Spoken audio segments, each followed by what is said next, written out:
क्या ऐसा हो सकता है कि हमारे अस्तित्व के कुछ सबसे बड़े, सबसे गहरे रहस्य जो हैं, जैसे ये ब्रह्मांड आखिर शुरू कैसे हुआ, या फिर वो क्वांटम कणों का अजीबोगरीब बर्ताव जो बड़े-बड़े वैज्ञानिकों को भी चक्कर में डाल देता है? हम्म। इनके जवाब हजारों साल पहले ही सोचे जा चुके हों?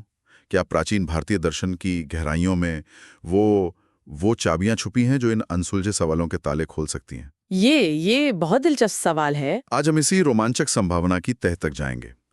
देखेंगे कि कैसे मॉडर्न साइंस की एकदम नई खोजें वो प्राचीन भारतीय ग्रंथों की सदियों पुरानी बुद्धिमत्ता में एक तरह से गूंजती सुनाई देती हैं। बिल्कुल।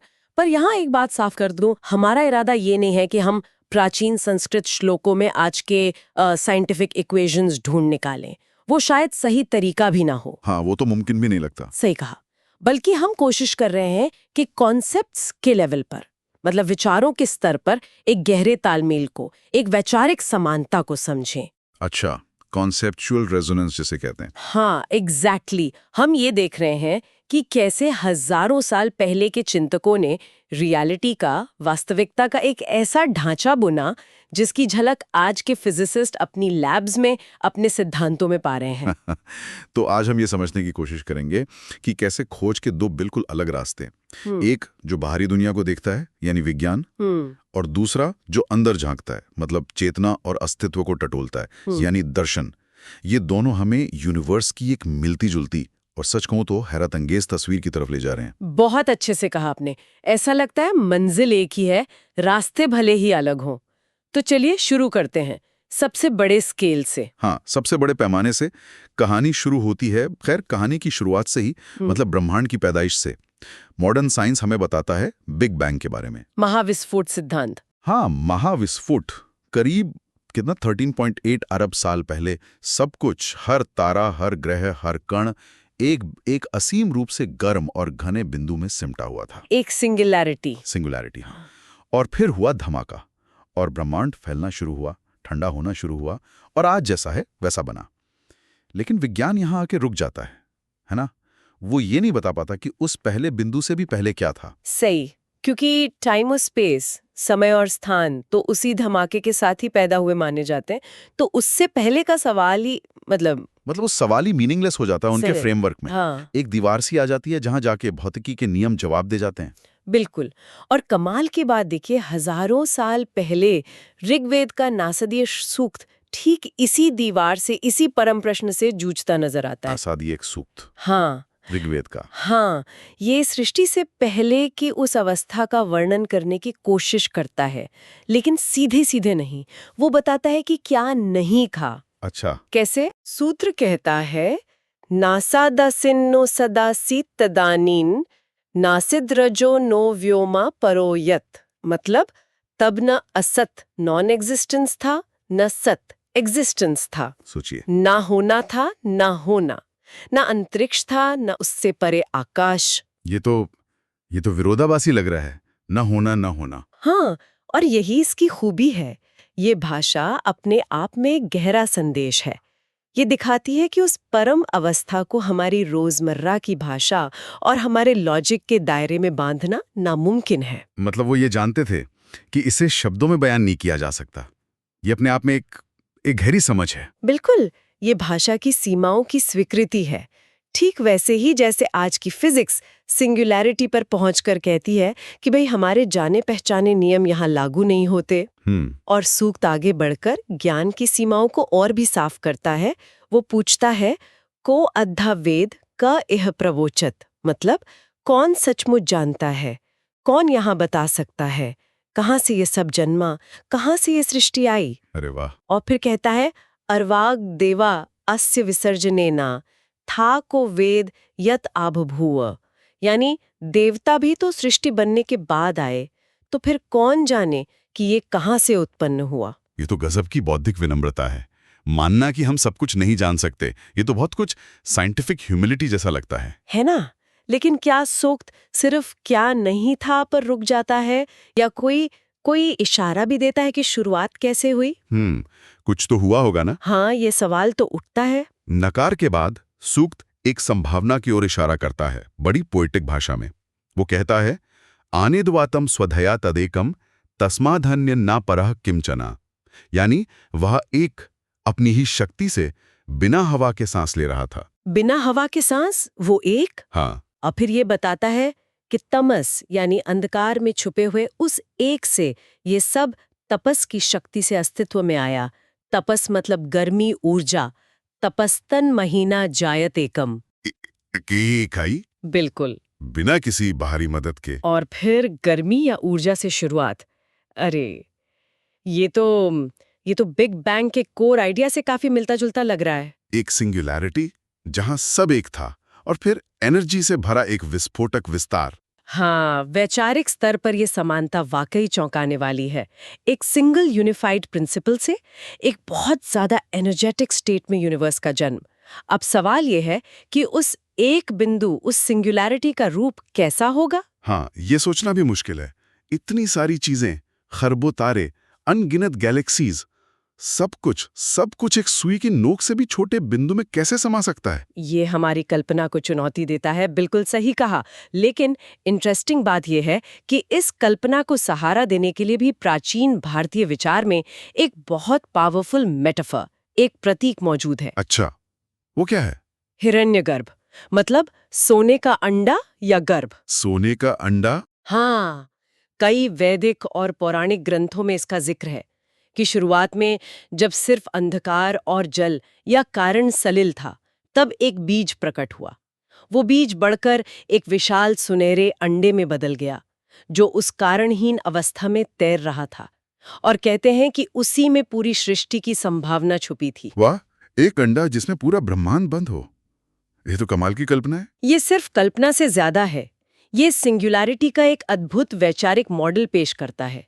एक अकेली सेल्फ सफिशिएंट इकाई जिसमें भविष्य के यूनिवर्स की सारी इंफॉर्मेशन, सारी पोटेंशियलिटीज मौजूद है। और फिर एक समय बाद ये अंडा टूटता है, या कहिए कि खुलता है। उसके हिस्सों से स्वर्ग और पृथ्वी बनते हैं और बाकी सारी सृष्टि निकलती है। ये टूटना या खुलना, ये बिग बैंग के उस विस्फोटक विस्तार का एक सटीक प्रतीकात्मक चित्रण है। मतलब यूनिवर्स शून्यता से नहीं, बल्कि एक एकीकृत संभावनाओं से भरे स्रोत से जन्मा, हिरण्यगर्भ से। बिल्कुल। ठीक है, तो ये हुई शुरुआत की बात। एक बिंदु, एक अंडा, और फिर विस्तार। इसके बाद क्या हुआ? विज्ञान कहता है कि बिग बैंग के बाद ब्रह्मांड धीरे धीरे सिंपल से कॉम्प्लेक्स बना। पहले सिर्फ एनर्जी और मूल कण थे, फिर एटम बने, फिर तारे, गैलेक्सीज। एक तरह का इवोल्यूशन हुआ।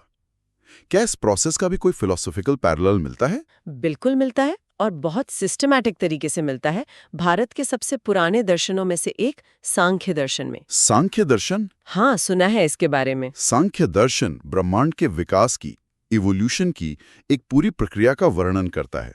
ये दो मूल तत्वों से शुरू होता है। पहला है पुरुष, जो प्योर, पैसिव, अनचेंजिंग कॉन्शियसनेस है, एक तरह का साक्षी चेतना। हाँ, और दूसरा है प्रकृति। ये प्राइमोर्डियल डायनामिक मैटर एनर्जी है, जिसमें तीनों गुण, सत्व, रजस, तमस, बैलेंस में है। ये अव्यक्त है, अनमैनिफेस्टेड है, लेकिन इसमें सब कुछ बनने की पोटेंशियल है। पुरुष और प्रकृति, चेतना और पदार्थ ऊर्जा का एक मौलिक द्वैत। हाँ, सांख्य कहता है कि क्रिएशन का इवोल्यूशन तब शुरू होता है जब पुरुष की उपस्थिति मात्र से प्रकृति का बैलेंस डिस्टर्ब हो जाता है। ये कोई डायरेक्ट इंटरवेंशन नहीं है, बस पुरुष के साक्षी भाव का प्रभाव है। अच्छा, सिर्फ उपस्थिति से? हाँ, इससे प्रकृति में गति आती है और परिणाम यानी परिवर्तन और विकास की एक चेन शुरू हो जाती है। प्रकृति से धीरे धीरे 23 और तत्व विकसित होते हैं। 23 तत्व? हाँ, पूरी लिस्ट तो शायद अभी जरूरी नहीं, पर मेन आइडिया यह है कि सबसे पहले महत यानी कॉस्मिक इंटेलिजेंस डेवलप होती है, फिर अहंकार यानी प्रिंसिपल ऑफ इंडिविजुएशन, फिर मन, फिर ज्ञानेंद्रियां और कर्मेंद्रियां, फिर सूक्ष्म तत्व तन्मात्रा, और आखिर में स्थूल तत्व यानी पंच महाभूत, आकाश, वायु, अग्नि, जल, पृथ्वी। बिल्कुल। तो आप देख रहे हैं, ये एक व्यवस्थित स्टेप बाय स्टेप विकासवादी मॉडल है। एक अव्यक्त स्रोत से धीरे धीरे कॉम्प्लेक्सिटी और डाइवर्सिटी का प्रकट होना। हाँ, ये तो वाकई एक ऑर्डरली इवोल्यूशनरी मॉडल लगता है। एकता से अनेकता की ओर, सिंपल से कॉम्प्लेक्स की ओर। ये बिग बैंग के बाद की यूनिवर्स के वैज्ञानिक विवरण से वैचारिक स्तर पर काफी मिलता जुलता है। एकदम सही। सांख्य सृष्टि को एक झटके में हुई घटना नहीं, बल्कि एक क्रमिक, चरणबद्ध प्रक्रिया के रूप में देखता है।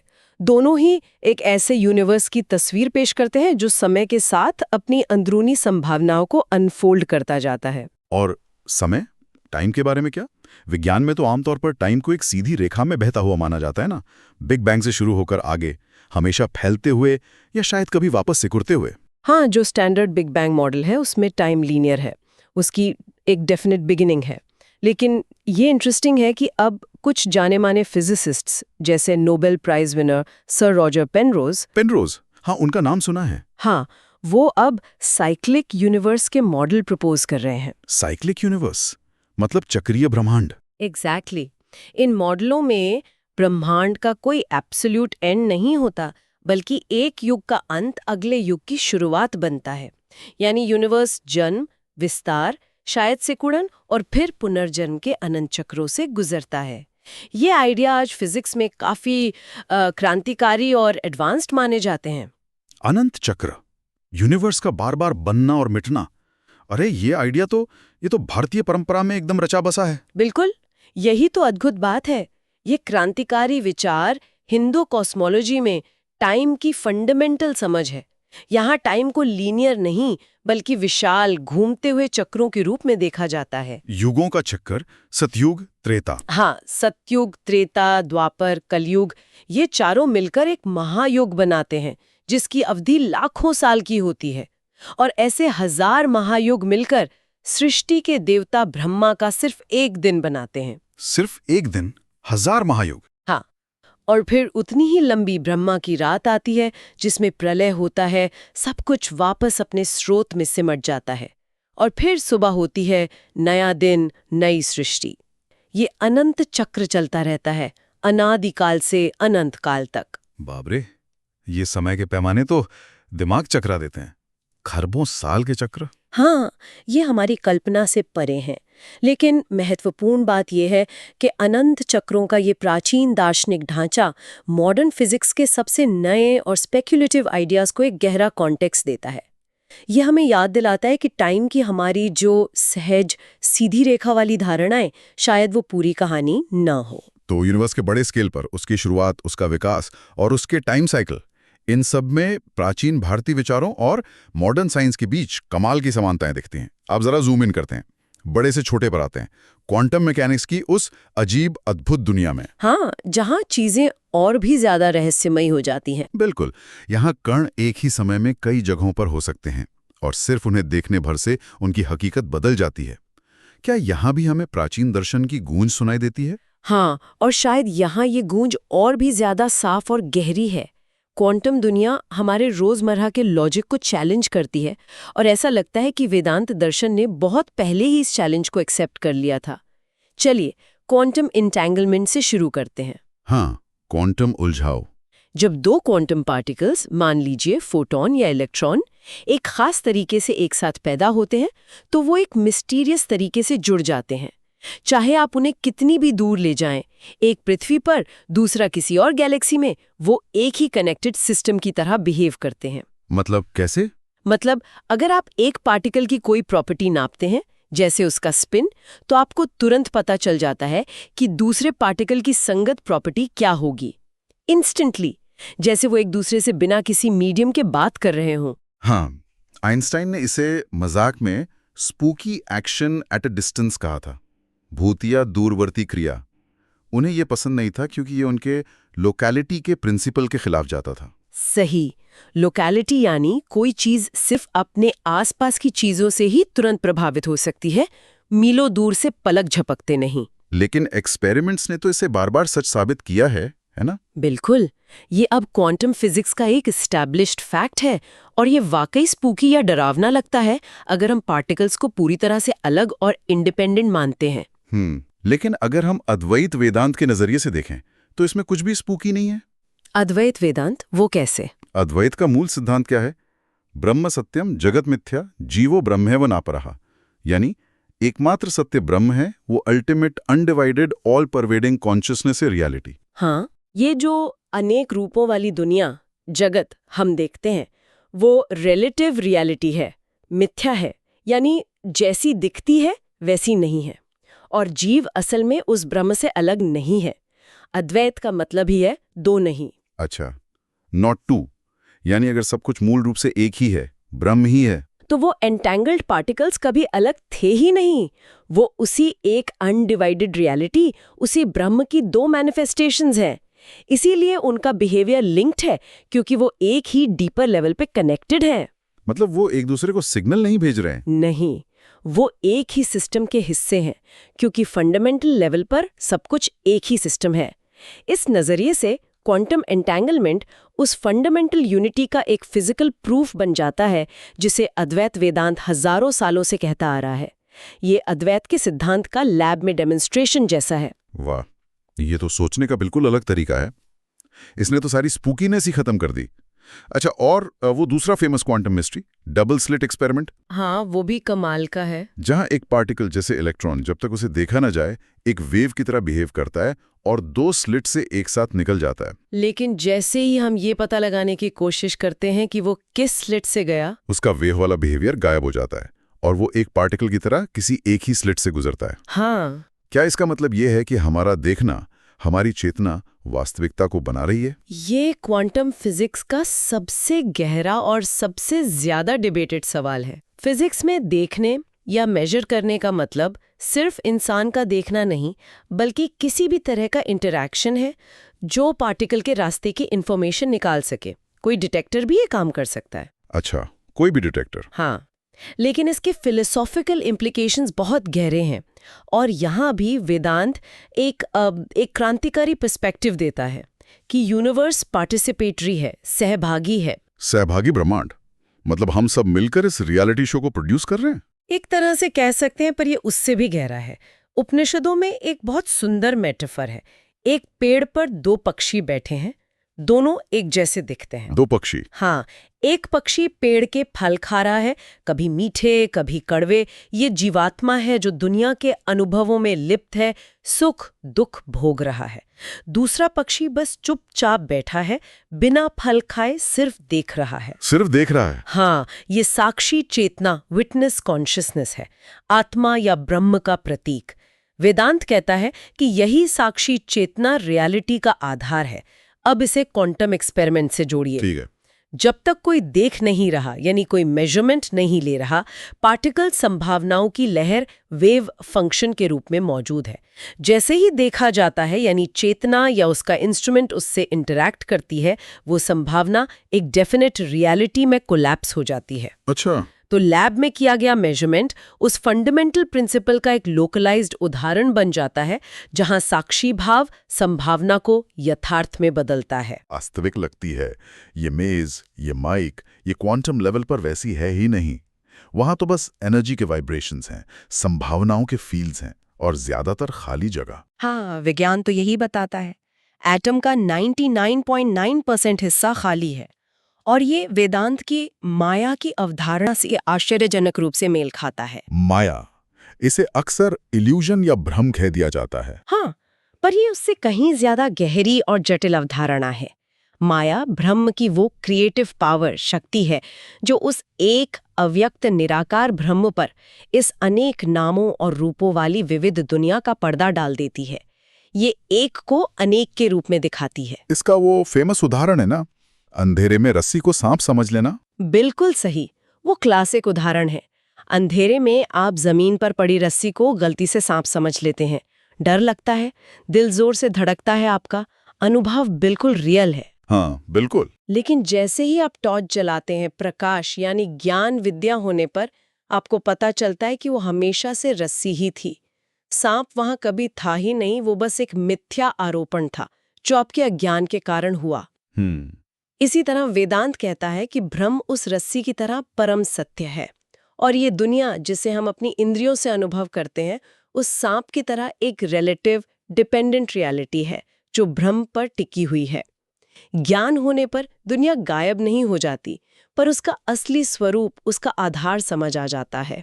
तो क्वांटम दुनिया की वो अनिश्चित संभावनाओं से भरी हकीकत और हमारी रोजमर्रा की अनुभव वाली ठोस दुनिया, माया, इन दोनों के बीच के रिश्ते को समझने का एक फ्रेमवर्क देती है। हाँ, ये एक कोहेरेंट फिलॉसफिकल फ्रेमवर्क देती है।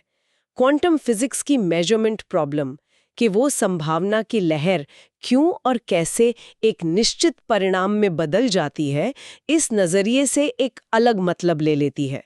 शायद ये रियलिटी के एक लेवल अव्यक्त ब्रह्म से दूसरे लेवल व्यक्त माया के भीतर का अनुभव पर आने की प्रक्रिया है, जिसमें ऑब्जर्वेशन या कॉन्शियसनेस की भूमिका महत्वपूर्ण है। तो हमने यूनिवर्स की शुरुआत से लेकर क्वांटम पार्टिकल्स की दुनिया तक विज्ञान और प्राचीन भारतीय दर्शन के बीच कई हैरान करने वाली समानताएं देखी।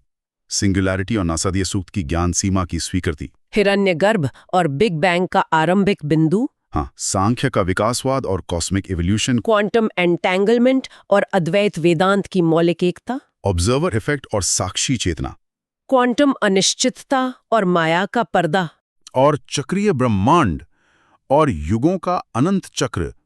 ये पैटर्न तो काफी स्पष्ट लगता है, लेकिन मन में सवाल उठता है, क्या ये सिर्फ संयोग है?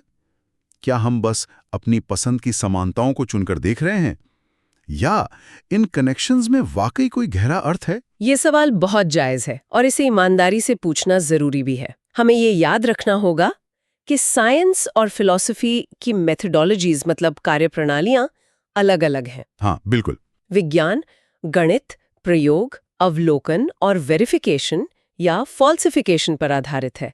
उसकी प्रेडिक्शंस जांची जा सकती हैं, गलत साबित की जा सकती हैं। दूसरी ओर दर्शन, तर्क, अनुमान, श्रुति यानी ज्ञानी ऋषियों के वचन या शास्त्र, और सबसे महत्वपूर्ण आत्म अनुभव या प्रत्यक्ष अनुभूति पर निर्भर करता है। हाँ, जैसा कि फेमस एस्ट्रोनॉमर जयंत नार्लिकर ने भी कहा है, हमें वेदों में क्वांटम इक्वेशंस या आइंस्टाइन के फील्ड इक्वेशंस नहीं मिलने वाले। बिल्कुल, और ऐसा दावा करना दोनों के साथ अन्याय होगा। प्राचीन ऋषि मॉडर्न फिजिसिस्ट नहीं थे, नहीं आज के साइंटिस्ट प्राचीन दार्शनिक हैं। यहाँ दावा पद्धति की समानता का नहीं, बल्कि अंतिम निष्कर्षों या वैचारिक ढांचों की समानता का है। अच्छा, मतलब कॉन्सेप्ट्स की समानता। हाँ, दावा ये है कि हजारों साल पहले चेतना और वास्तविकता की गहरी आंतरिक खोज के माध्यम से भारतीय विचारकों ने यूनिवर्स का जो नक्शा तैयार किया, वो आश्चर्यजनक रूप से उस नक्शे जैसा दिखता है जिसे मॉडर्न साइंस बाहरी दुनिया की कठोर जांच पड़ताल से बना रहा है। यानी दो अलग-अलग रास्तों से चलकर दोनों एक जैसे लैंडस्केप पर पहुंच रहे हैं, एक जैसी तस्वीर देख रहे हैं। ऐसा ही लगता है। जो मेन कंक्लूजन्स उभरते हैं वो समान है कि यूनिवर्स एक यूनिफाइड अनमैनिफेस्टेड सोर्स से प्रकट हुआ है, कि ये एक इवोल्यूशनरी प्रोसेस से गुजरा है जिसमें सिंपल से कॉम्प्लेक्सिटी आई है, हाँ, कि ये गहरे लेवल पर इंटरकनेक्टेड है। बिल्कुल, एंटेंगलमेंट। हाँ, और कि इसकी ठोस दिखने वाली रियलिटी शायद उतनी ठोस नहीं है और कहीं ना कहीं ऑब्जर्वेशन या कॉन्शियसनेस पर डिपेंड करती है। और दिलचस्प बात यह है कि ये कनेक्शन सिर्फ हम आज नहीं देख रहे, क्वांटम फिजिक्स के कुछ फाउंडर्स ने भी इसे महसूस किया था। हाँ, ये बहुत महत्वपूर्ण पॉइंट है।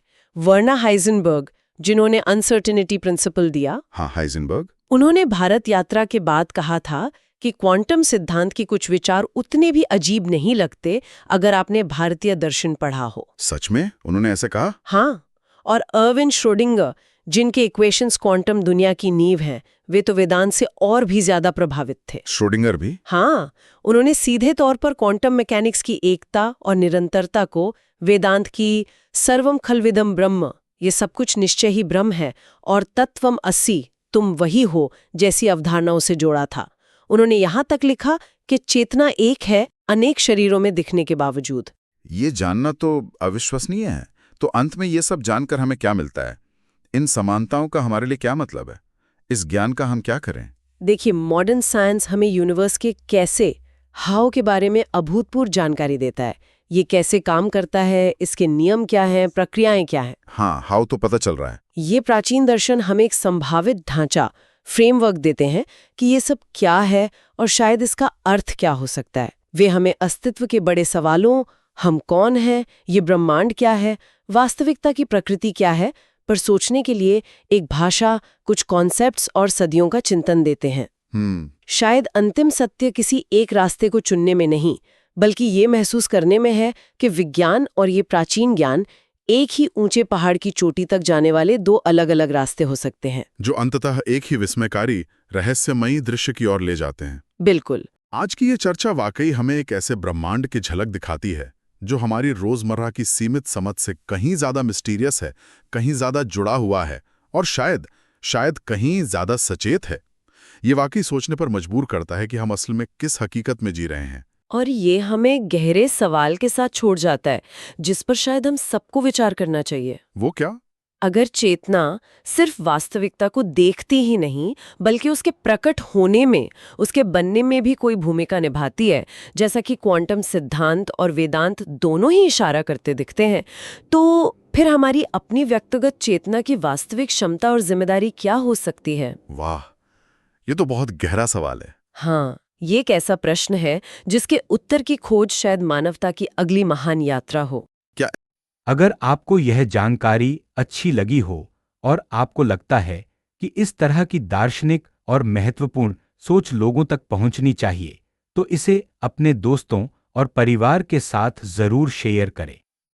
और हाँ, अगर आप ऐसे ही और भी महान दार्शनिकों और उनकी किताबों की समरी सरल और रोजमर्रा की हिंदी में जानना चाहते हैं, तो हमारे चैनल को सब्सक्राइब करना न भूलें। मिलते हैं अगली किताब के साथ। धन्यवाद।